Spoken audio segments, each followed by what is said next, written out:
Is Ken Collins. I was born and raised in Washington, D.C. And tell us what we're looking at. You are looking at the picture that I am very proud to be in. Very proud. This is me right here, standing right behind the Reverend King. It was an honor to be there. And like I say, I'm very proud of this picture. I never realized I was in that picture for about a year or so after I left. I didn't know I was even on the TV. When I go to bed at night, I like to have a TV on. And I woke up about 3 o'clock in the morning, and I looked up, and there I was. I couldn't believe it. And then when the next day I was telling the family about it, and they said, "Oh, go ahead." They thought, "Who are you trying to kid?" But then when it came on again sometime, and they saw it, and there I was again. It's very nice to be noted or about that. I feel good about it. I'm proud of it. I'm proud of that picture. I feel honored that I was that part of it. Your son had a videotape made. Yes. And what is that? No, he didn't have it made. He lives in Georgia, Atlanta, outside of Atlanta. And he went down, they had a memorial or something for King down there. And he went in there and told him that about me being with King. And they had a newsreel. So, excuse me, they gave him a newsreel. And he brought it up to me, and I watched it, and he said, wow. It was, I didn't realize how good it was, how everything went. And I was, and it made me feel good to see how good shape I was back then. What did you think of the event and them being there? It was a great tribute to him, for one thing. People loved him. I don't know how to put it in words. You had to be there.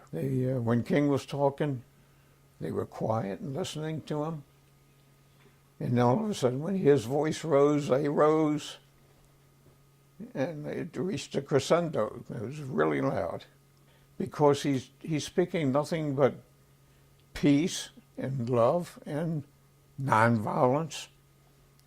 There was some things that he said were when little black children and little white children can play together. And at the end, he was saying, "Free at last." And that was it. That was the end of it. And it hit me. It still does.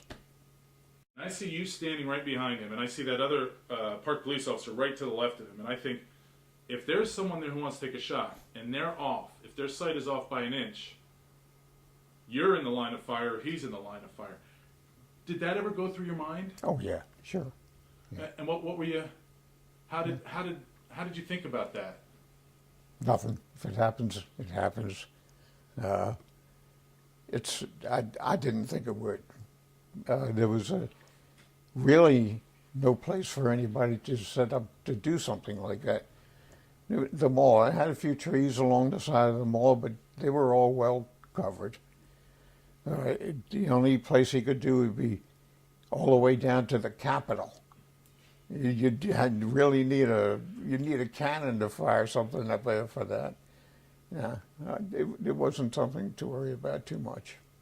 So you didn't ever feel that you were in danger up there? No, no. But do you remember when you got home that night? What you shared with your family, or how you felt when you got home that night? Well, I told my wife it's been a long day. And I said, then I told her, you know, what went on down there and about how I felt. And she, she's she just listened. I can't remember what she said. It was my whole thoughts were different from what they were before. And when I think about it, I get all choked up about it. And I am right now. But it's been an everlasting thing of goodness in my life.